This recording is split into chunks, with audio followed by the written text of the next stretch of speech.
See, these four things: development through collaboration. And so what we prioritize is anytime we have a cost-saving opportunity for ourselves, we try to jump on it. We are very proactive in contacting potential partners for every project that we do. And, I know Craig's going to come after us, and the elevator ride in the way up, we talked about, we've always done this with willing partners. We look hard for willing partners. In fact, one of the things that Dakota County started to do as a part of our annual budget process 3 years ago now was to actually add a component to our county capital investment program budget, which we call data networks, so that we can publish data networks. We have a thing we call the data network CIP. So we have a transportation CIP, we have a parks and trails CIP, and we have a data network CIP, so that we can publish for any potential partners to see these are the connections that we intend to make among county facilities as a way to try to draw more potential partners out of the woodwork. And it's been effective. Our partners in the cities and the schools, they look at it, and then that generates sometimes calls to David, as opposed to David having to make all the outbound calls. It's lined up.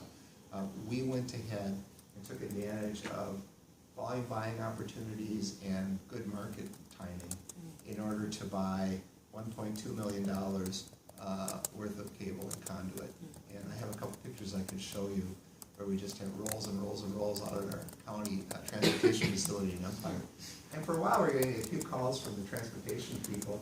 How long is this fiber going to sit there? Well, it's not the fiber, right? It's the conduit, that looks so big.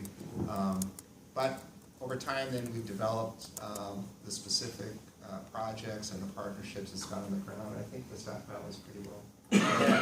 We had 36 semis drop off materials in the last month. We've had 11 semis leave there. So there's smaller projects, but there's also bigger projects that we're cycling through where we have materials. We were just notified this last week that materials for this next year are already back ordered, and to be able to get fiber is going to be in the second quarter of 2017. So just having the materials in stock and available for projects is one. So it's another example of just trying to be ready to be opportunistic every place we can to get fiber on the ground. If I could, I'd show you a slide that's sort of an illustration of what does collaboration look like. Just an example of one fiber segment that represents partnerships. We've got conduit in the city of Farmington, the southern part of the county, that within the same bundle of fiber is serving Farmington, public schools, Dakota County, the city of Farmington, the state of Minnesota, and there's a bunch of additional capacity for future growth opportunities in there. So we've run into, like in Farmington a while ago, the police department wanted fiber and a new underpass to have a video camera there because they start getting graffiti and different incidents. So we worked with Farmington Police then to tie in fiber to their city hall, so there's a lot of other options available that occur that somebody has an idea that we have extra capacity to do. So you're probably leading the nation in fiber to the bridge? I haven't heard of that one before. We worked with the state of Minnesota for the Highway 61 bridge, and we put in extra conduit in the concrete when they went over to Mississippi. So we took advantage of that and a lot of other opportunities with bridges and underpasses. And So what I wanted to do is just then briefly take you through just a few examples of collaborations we've done with various types of partners, just to kind of show you the range of things that we've been doing recently. So we started talking about the city of Farmington. We did under dig once. We did upgrades when we were doing work on County Road 64. And so we did traffic signal connections so that we get better timing and traffic flow. We, of course, added redundancy and capacity, and you're going to hear about those every time we do something.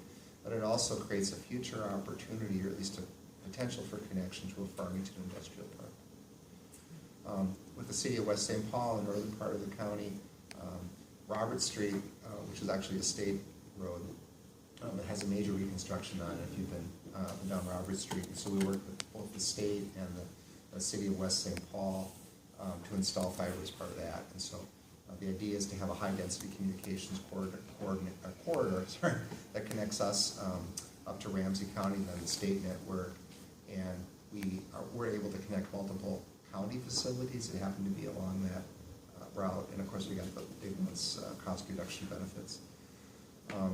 We have a partnership budding with Rice County, where Rice County was interested in co-locating some of their server or data storage equipment at our facility in Hastings or West In Hastings, Okay. so that Rice County wanted to store their tax information off-site.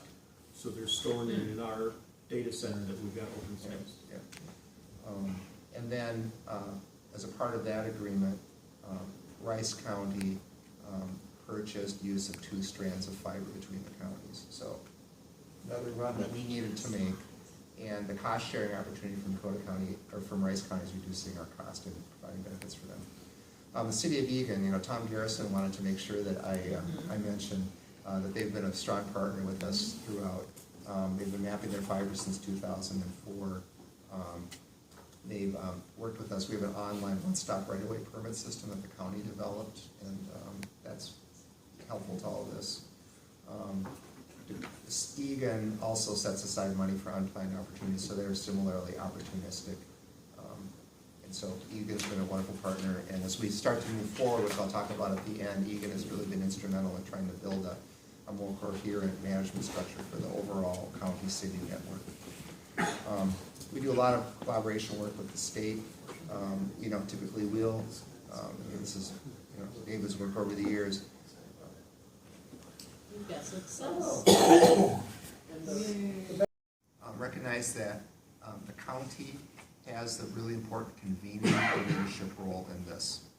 And we've recognized that, and we've been successful in that in part because lesson 2 is you've got to have somebody dedicated to doing it and sort of persistent at it and develop relationships. And so much of it is relationships. And so again, this is where, David's tenure in the position and his kind of continued dedication has been a real asset to us because sort of people know he becomes sort of the central switchboard for the collaboration opportunities. And I think you have to have resources available, and this has been the leadership role that our board's played in being willing to stockpile some fiber and conduit. Not having a big debate about it. Do you really think you're going to use $1.2 million worth of conduit? Do you really think you're going to need 144 strands? We haven't had those discussions based on our past learning. So I think those are 3 things. If you'll Yeah, go ahead. Okay, if you'll indulge me, I thought you might be wondering, as sort of a last slide from me, this sounds wonderful, how can we help? And so, I just wanted to make, 3 points about what we're doing in Dakota County. I won't belabor it, but we do have equally underserved communities and customers in Dakota County as much as you'd find out state, so please don't forget that. The second thing is that, we know we have our struggles internally, just candidly. A highway engineer's, primary role is to get a road built, and, if they feel like they have to wait around for a conduit to show up or some other contractor to do their work, that causes a problem for that. And that's just that's normal, it's a natural tension. I think, we see the same things with state agencies, so just be mindful of that. That, we have to find some way to share, the road project is important, but so ultimately is the communications infrastructure, and this is, equally important infrastructure. The third thing I would say is we have this capacity, and we're probably only scratching the surface in terms of how we can really make full use of it to develop and deliver good public services that really maximize the public's return on the investment. And so I think, to the extent that, a group like this one can be helpful in supporting the full business case and utilization of the broadband network, we need help in stretching the envelope in terms of how we can actually use this network to deliver public services. And an example that we've been spending a lot of time thinking and talking about with DHS in particular and the legislature is the use of interactive TV for visits. You know, you'd be amazed if you're, and I wasn't in community services until I came to county government, you'd be amazed at the amount of time, for instance, that we spend putting people on the road to go visit a person for a 10-minute conference.